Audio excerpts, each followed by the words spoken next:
If indeed you are happy for Father Joseph's calling, be all of it and pray and dance.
Amen. You are blessed.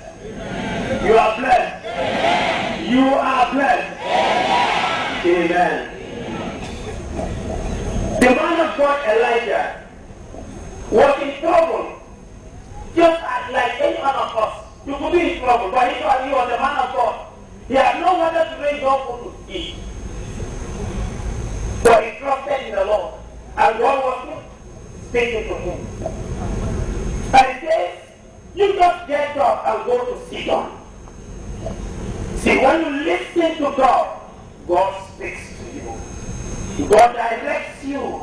God shows you the way. But we are in this world of confusion, world of noise, so that it's very difficult to listen and to hear the voice of God. And that is why it is very necessary for us today to be organized in the Spirit. When you are not organized in the Spirit, you cannot hear that voice of the Lord. The man of God listened to his God who directed him to sit on. You just go to this place. I have already prepared a woman there for you.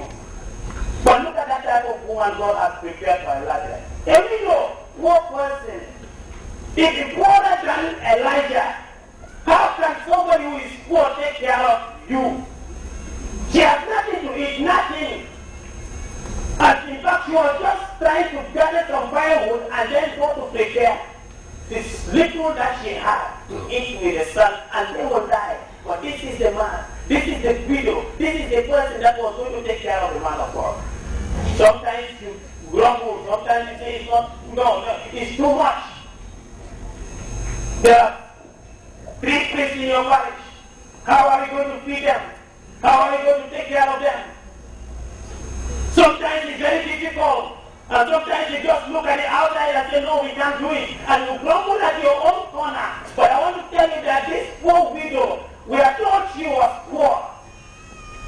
Somebody who is poor does not have anything. But what she had was the Lord, her God. And she could boast of that. So when the man of God came and said, give me water to drink. In fact, there was no water in the whole country. Where was she going to get the water from? But she never said anything. She just left whatever she was doing and was going to get him water. Maybe the small quantity of water she had was the only thing that she was going to drink after they had eaten the food, and then that was all. But she knew that this man of God is in need of this water this time. And that is why, no matter how little that water was, she was going to bring it to the man of God, so that the man of God can quench his thirst. And she was going. And she thought that was all. Just to hear the man of God say, hey, bring along some food for me to eat. And she was in fact more confused. You are talking about water. I'm going to bring a small quantity of what I have. And now you are coming to tell me to bring you food. Where am I going to get that? Where do you think I can get that? And sometimes you grumble within yourself and say, how can the bishop do this? How can he bring three priests staying in our house? And how can we feed them? How can we take care of them? With the human eyes, it's very difficult. Very, very challenging, very difficult. But how? It's possible with the help of God. And this woman will teach us a lesson. Obey and trust. And the jar of oil will never run dry. The jar of flour will never get finished.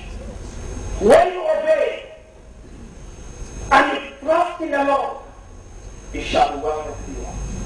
But it's a very challenging elements of our life.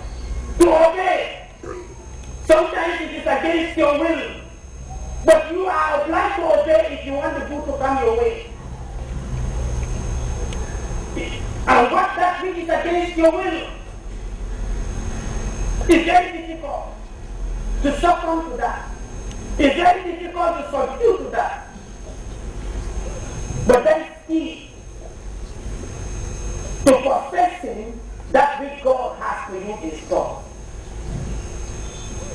God's kingdom is there for you.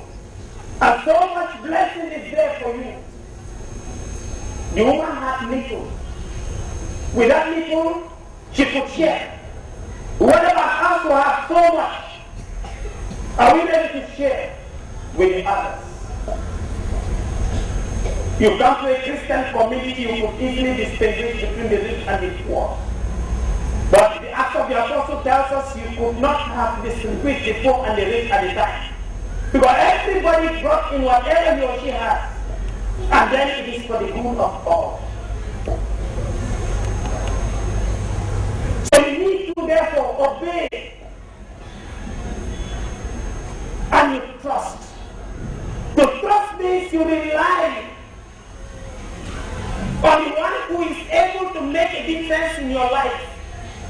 Not to trust in any element, not to trust in any material thing, but you trust in the person who cannot himself be moved, and that is God alone. And this woman trusted in God. She trusted that with the little she has and the little that she is giving to the man of God, it will not go in vain. It will always come back to her. Christianity is all about trust. If there is no trust, there is no Christianity. And that trust is in God, is in Jesus. Trust that Jesus will do it for you.